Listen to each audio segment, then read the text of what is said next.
আসলে বিটিভিতে কে হেল্প করেছিল? বিটিভিতে যখন আমরা বিশ্ববিদ্যালয় জীবনে একটা পরিচয় নিয়ে গিয়েছিলাম যে আমরা শিক্ষার্থী ঢাকা বিশ্ববিদ্যালয়ের, তো হ্যাঁ। ওই সুবাদে আহ, প্রযোজক যারা ছিলেন, মনোজ সেনগুপ্ত বা দুলাল ভাই ছিলেন, ফখরুল আবেদিন দুলাল সম্ভবত, হ্যাঁ হ্যাঁ, নূর হোসেন দিলু ভাই ছিলেন, রেজাউল করিম ভাই ছিলেন, তো ওনারা মেকআপ রুমে দেখা হলে ওনাদের মধ্য থেকে প্রথম আমাকে যে ফেভার করেন সে হচ্ছে মনোজ সেনগুপ্ত এবং নূর হোসেন দিলু। তারা আচ্ছা। দুজন বললেন যে তোমার ভিতরে মনে হচ্ছে কিছু আছে, তো তুমি কি উপস্থাপনা করবে কিনা। যোগ দেয় মনোজ সেনগুপ্ত এবং নূর হোসেন দিলু, এবং পরবর্তীতে আমাদের রোকেয়া হলের বার্ষিক কিছু কালচারাল অনুষ্ঠান করতাম, সেখানে হানিফ সংকেত বিচারক হিসেবে গিয়েছিলেন, কবরী আচ্ছা সারোয়ার। আচ্ছা।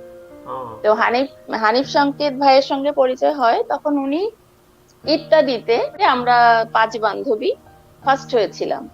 তখন হানিফ ভাই আমাদেরকে ইত্যাদিতে ওই নাটিকা অংশটি উপস্থাপনা বা ওইটাকেই তুলে ধরার জন্য উনি আমন্ত্রণ জানিয়েছিলেন।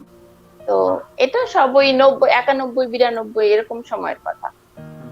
91 সালের দিকের কথা। তো আমরা ওই হানিফ সংকেতের সুবাদেও কিন্তু বিটিভিতে মনোজ সেনগুপ্তের সঙ্গে পরিচয় হয়। ওনার প্রোগ্রামের প্রডিউসার তখন সম্ভবত মনোজ সেনগুপ্ত ছিলেন, আচ্ছা বা আচ্ছা। শেখ রিয়াজউদ্দিন বাদশা, কেউ একজন।